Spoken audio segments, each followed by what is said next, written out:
Hello बच्चों, स्वागत है आप लोग का आपके अपने YouTube चैनल शिक्षा सर्कल 2.0 में। बच्चों, हम लोग आज के इस वीडियो में पढ़ेंगे चतुर्भुज के प्रकार और दो ही चतुर्भुज पढ़ेंगे, आयत एवं वर्ग। आप लोग को पहले हम कोचिंग में पढ़ा दिए हैं कि चतुर्भुज किसे कहते हैं, चतुर्भुज के क्या गुण होते हैं, चतुर्भुज के परिमाप का फॉर्मूला भी बताया है। चतुर्भुज का आपको परिभाषा क्या बताए थे, एक बार हम रिपीट कर देते हैं चीजों को। जो बच्चे नहीं अगर क्लास किए होंगे उनको भी चीजें समझ में आ जाएगी। तो चतुर्भुज क्या होता है, इसका नाम है चतुर्भुज। पहले आप लोग पढ़े थे त्रिभुज। त्रि मतलब तीन, भुज माने भुजा। वह आकृति जो तीन भुजाओं से घिरी होती है उसे त्रिभुज कहते हैं। और चतुर्भुज क्या होता है, तो चार रेखाखंडों से घिरी बंद आकृति को क्या कहते हैं, चतुर्भुज कहते हैं। और या इसको ऐसे बोल सकते हैं, चार भुजाओं से घिरी बंद आकृति को चतुर्भुज कहते हैं। चार भुजा, ऐसे चार भुजा या चार रेखाखंड, देखिए ना, 1 2 3 और 4, यही ना हुआ। तो यहां पर हम लोग पढ़ेंगे चतुर्भुज के प्रकार में हम लोग देखे थे आयत, वर्ग, समलंब चतुर्भुज, समांतर चतुर्भुज, सम चतुर्भुज, समांतर चतुर्भुज और काइट यानी पतंग के बारे में। लेकिन हम लोग को 7वीं क्लास में ज्यादा नहीं पढ़ना है प्रकार, तो हम लोग आयत, वर्ग और समांतर चतुर्भुज ही पढ़ेंगे और 8वीं क्लास में आगे पढ़ा जाएगा। तो फ्रेंड्स, यहाँ पर हम लोग करेंगे क्या, परिभाषा हम समय बचत के लिए लिख दिए हैं। परिभाषा है आयत का वह चतुर्भुज। आयत भी एक प्रकार का क्या है, प्रकार नहीं, चतुर्भुज ही है, क्योंकि चतुर्भुज का प्रकार है।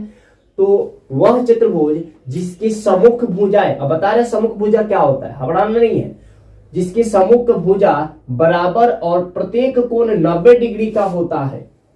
वह चतुर्भुज जिसकी सम्मुख भुजा, आप लोग ऐसे घेरना नहीं है कॉपी में, भुजा बराबर और प्रत्येक कोण 90 डिग्री का होता है, उसे आयत कहते हैं। एक और परिभाषा लिखा दिए है, क्या, वह चतुर्भुज जिसकी आमने सामने की भुजा, इसी सम्मुख भुजा को हम लोग आमने सामने बोलते हैं। इसी सम्मुख भुजा को आमने सामने बोलते हैं कि भुजाएं समान मीन्स बराबर और प्रत्येक कोण समकोण। आपको समकोण त्रिभुज पढ़ाए है ना, तो समकोण का मतलब क्या होता है, 90 डिग्री, 90 डिग्री, उसे क्या कहते हैं, आयत कहते हैं। सम्मुख भुजाएं मतलब आमने सामने की भुजा। देखिए भाई, ये आपका क्या है, आयत। ये अगर जितना मीटर का होगा या जितना फीट का होगा, वह ये भी इतना ही फीट का होगा। इसका नाम अगर रखते हैं ए, बी, सी और डी।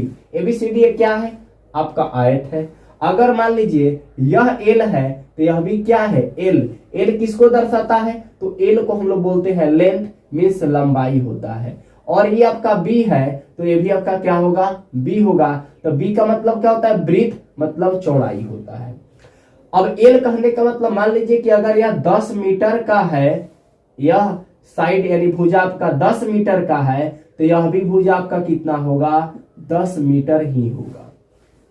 अगर आपका यह भुजा 8 मीटर का है, तो यह भी भुजा कितना होगा, 8 मीटर का होगा। मतलब आयत के आमने सामने की भुजा क्या होती है, बराबर होती है। क्या होती है, बराबर होती है। यहां हम लोग लंबाई को क्या बोलेंगे, इंग्लिश में लेंथ बोलेंगे, शॉर्ट में एल लिखेंगे। एल लिख देने का मतलब लंबाई के इंडिकेट करेगा और बी लिखने का मतलब चौड़ाई को इंडिकेट करेगा।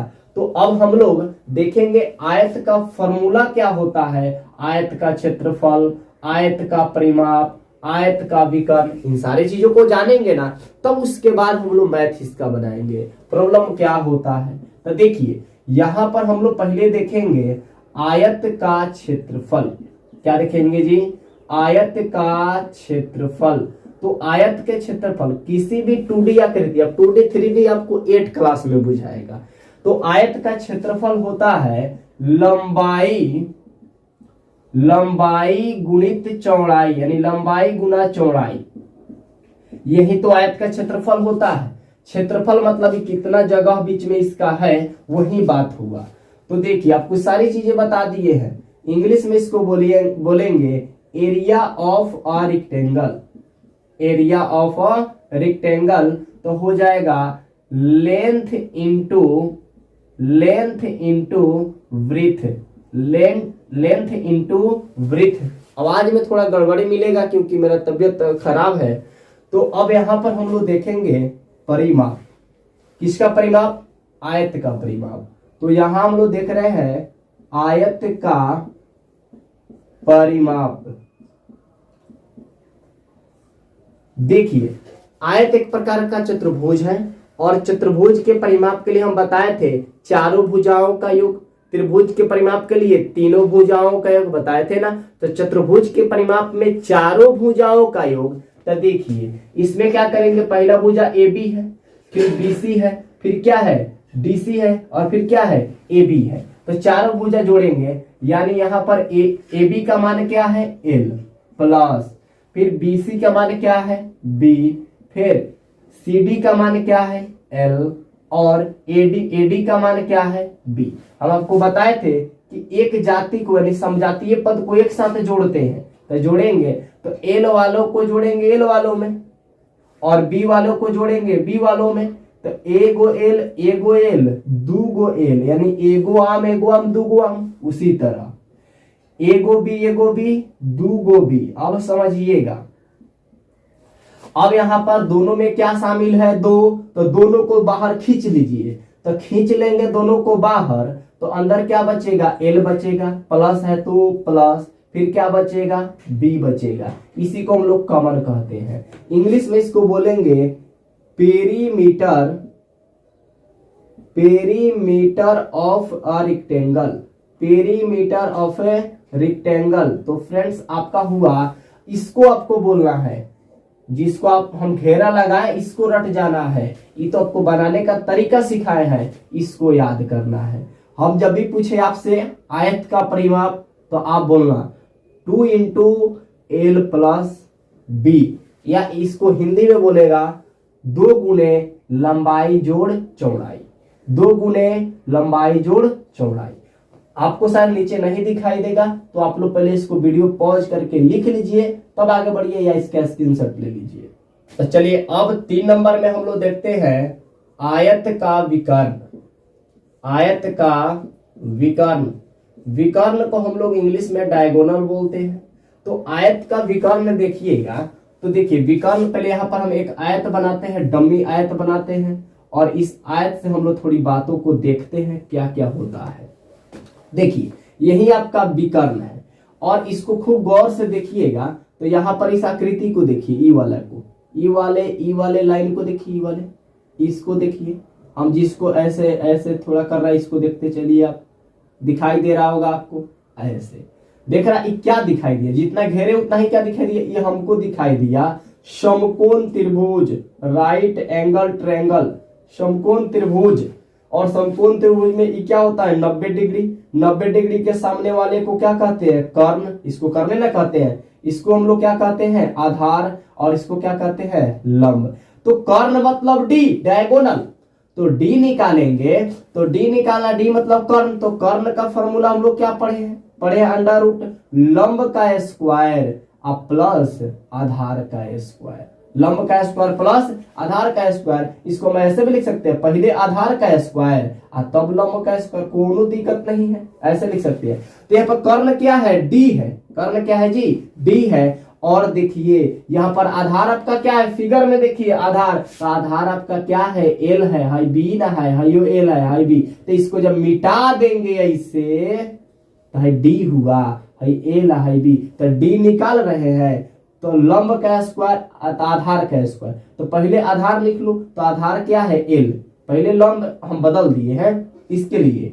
तो आधार क्या है एल, तो एल का स्क्वायर, और लंब क्या है बी, तो बी का स्क्वायर। यानी फॉर्मूला क्या बन के आया अंडर रूट, यानी रूट अंडर या under root L square plus B square, किसका आयत का विकर्ण। तो चलिए इसको सजा के लिख देते हैं, आधार का स्क्वायर विकर्ण डायगोनल निकालने के लिए, अब प्लस लंब का स्क्वायर। तो आधार हम लोगों का क्या है, आधार है एल, तो एल का स्क्वायर, और लंब क्या है बी, तो बी का स्क्वायर। आई होप आप लोग को समझ में आ गया होगा चीजें। अब देखिए यहां पर कभी कभी हम लोगों का एक रिलेशन अभी देखें, रिलेशन में देखेंगे तो लंबाई गुने चौड़ाई क्या होता है, आयत का क्षेत्रफल एरिया होता है। लंबाई गुने चौड़ाई क्या होता है, आयत का क्षेत्रफल होता है। चलिए कुछ अपना से फॉर्मूला बनाते हैं। आयत का क्षेत्रफल मतलब आयत का क्षेत्र मतलब लंबाई गुने चौड़ाई। अब आपको पेपर में करेगा क्या, पहले देखिए लंबाई देगा, चौड़ाई देगा, क्षेत्रफल पूछ लेगा। कभी कभी क्या करेगा, लंबाई दे देगा, क्षेत्रफल देगा, चौड़ाई पूछेगा। इस स्थिति में देखिए करते क्या है, अगर आपसे लंबाई पूछे तो दाया बटा बाया सिखाए है ना, दाया वाला ऊपर और बाया में देखिए लंबाई यहां रह गया तो बटा में कौन जाएगा, बी जाएगा। यानी लंबाई का फॉर्मूला हुआ आयत का लंबाई, किसका, आयत की लंबाई, आयत की लंबाई। तो आयत की लंबाई का सूत्र हो गया क्षेत्रफल बटा चौड़ाई, क्षेत्रफल बटा चौड़ाई। हिंदी इंग्लिश दोनों में छाप लेना है। उसके बाद देखिए अब कोई लड़का बी निकालेगा तो दिमाग लगाओ, जब एल निकाले तो बटा में बी गया, तो बी निकालेंगे तो बटा में कौन जाएगा, एल जाएगा। यानी यहां पर हो जाएगा आयत की चौड़ाई, आयत की चौड़ाई, तो ये हो जाएगा क्षेत्रफल बटा लंबाई, क्षेत्रफल बटा लंबाई। तो आप लोग इसको बढ़िया से अपने कॉपी में नोट कर लीजिए, उसके बाद हम लोग आयत देखेंगे।